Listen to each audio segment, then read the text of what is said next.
Hello. In my last few tastings, I've been tasting through the Chardonnays from 2025 from the Kumeu River Winery here in West Auckland. These wines have just been released to the market, and I'm delighted to say that I'm finishing up with their flagship wine, Matty's Vineyards. So 2025 vintage of this.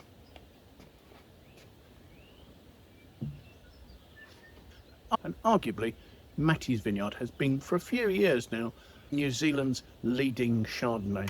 The winery is located in the town of Kumeu in northwest Auckland. It's been owned since 1944 by the Brajkovich family. Mick and Kate Brajkovich, with their son Matty, came to New Zealand from Dalmatia in the former Yugoslavia just before the Second World War. They acquired the property in Kumeu, where the winery now sits, by paying a deposit of £200, which the family had worked for something like 7 years to save, working in northern New Zealand in the gum fields, digging kauri gum.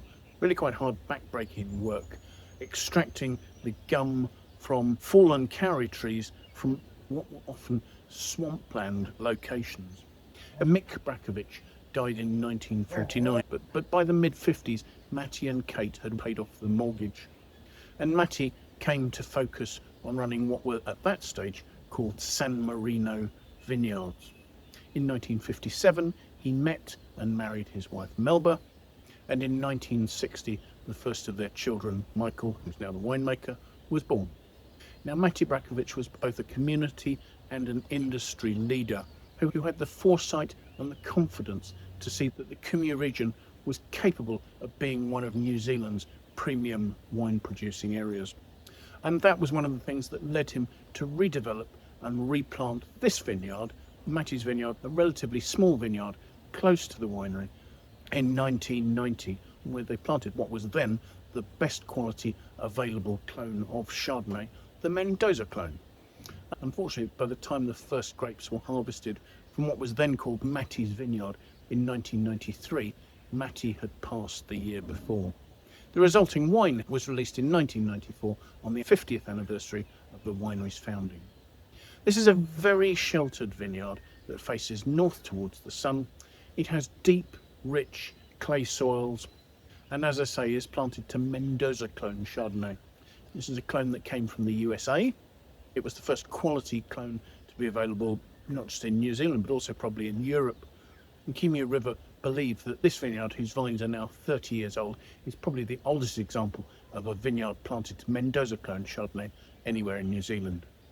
Unfortunately, the old vines here are now infected with Leafroll virus, which severely suppresses yield.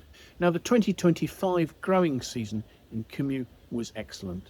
Conditions were mostly dry and warm, and temperatures remained consistently warm throughout the season, with only a very few peaks of high temperatures. I think temperatures exceeded 28 degrees on 2 occasions, once in December and then again for 1 day in February. So this steady availability of warmth to the plant without extremes was ideal for the slow development of good aromas and flavours in the fruit. The dry conditions and moderate yields, particularly here in Matty's Vineyard, have contributed to the richness and the texture of the wines in 2025. I think probably does mark them as wines that may take a little while to open, but should age incredibly well. Harvest in 2025 was dry. They started picking grapes on the 4th of February. That was for sparkling wine production. About a week after that, they had one instance of rain where 17 millimetres fell. But other than that, it remained dry and warm through to the end of harvest, with the last grapes for the vintage being picked on the 17th of March. Now, 2025, following on from 2023 and 2024, where yields were low, is regarded as providing what are seen as normal, if not excessive yields. So hopefully there should be quite good availability of kumeuriver's excellent 2025 Chardonnays. Winemaking here very much follows the course that is used for all kumeuriver Chardonnays. Matty's Vineyard is always the last that is picked. The fruit is entirely hand-picked. It hardly has any distance to travel to the winery, so it should arrive there completely undamaged.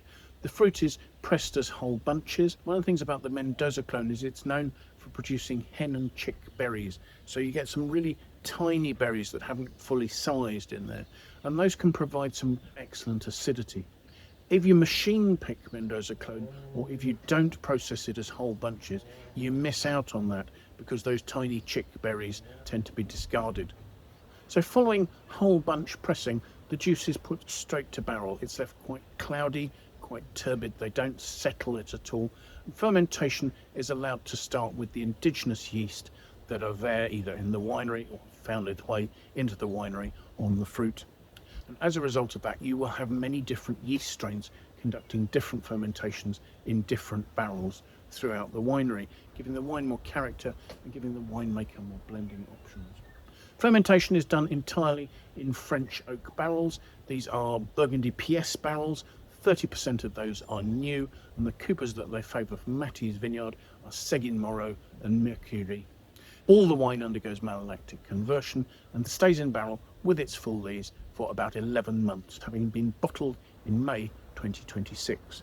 During that period, the lees were being stirred up occasionally to keep them in suspension, helping to add richness to the structure of the wine. So let's take a look at it, shall we? The wine here has a beautiful depth, medium to deep almost, of a sort of a greenish yellow. I'm swirling it there.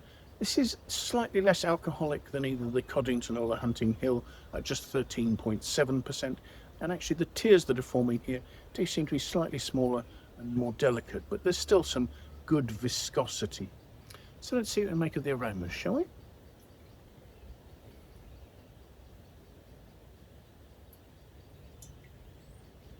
To me, this wine has beautifully harmonious aromas. It's quite difficult to pick out individual characteristics.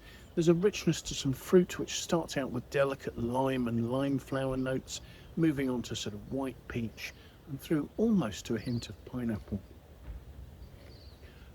But that's beautifully integrated with creamy, leesy notes. There are well integrated hints of vanilla and toastiness from the oak aging. But absolutely nothing is standing out. The wine has beautiful intensity and some real focus there. So let's have a taste, shall we?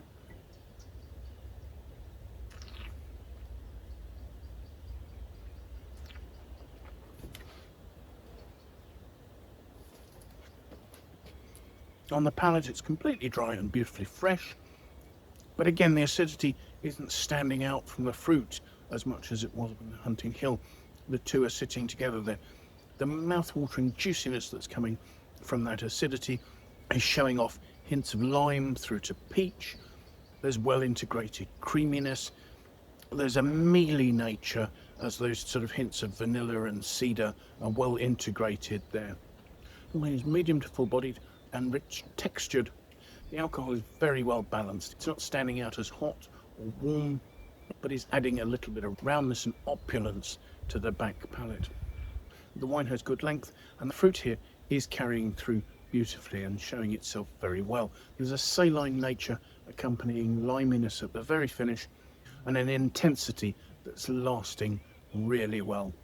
I do still think that this is a wine that will benefit from 2 or 3 years aging prior to opening and will probably be at its peak about 7 or 8 years after the vintage.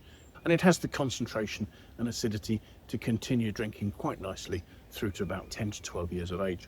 It's a deliciously harmonious wine now, and I'm sure its intensity and its freshness means it can only continue to improve as it develops.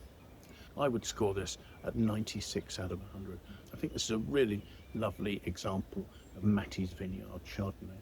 So thank you so much for joining me. I do hope you've enjoyed my look at Matthi's Vineyard Chardonnay from 2025, and I hope you've managed to see my whole set of videos about Kumeu River's 2025 Chardonnays, because I do think they really are excellent. They really do demonstrate just how good New Zealand Chardonnays can be. So thank you so much for watching the tasting. I really appreciate it. If you could press the like button, that would be fantastic. And if you are enjoying watching my videos, it would be great if you consider subscribing to my YouTube channel. Building up a larger following would really help me to develop it further. If you have any friends you think might like to watch the video, do feel free to pass it on to them. I'd really appreciate your support in that way. And if you have any questions or comments, do please pop them in the comments box below. I would love to know more about what you think about the wines I'm looking at, the tastings I'm doing, or anything else that relates to that. It would be really interesting to know which of the Kumeu River wines that those of you who are watching have tried and prefer. I will of course leave a link to the Wine Searcher webpage for this vintage of this wine, so that once it's available to buy, you'll be able to see where it's available and at what price. And do use those pages, because there's plenty more information there about both the wine and more background to the winery. So thank you so much for taking the time to join me, and I do hope that maybe you'll be able to make some time sometime in the near future and come and join me for another tasting. Till then, bye for now.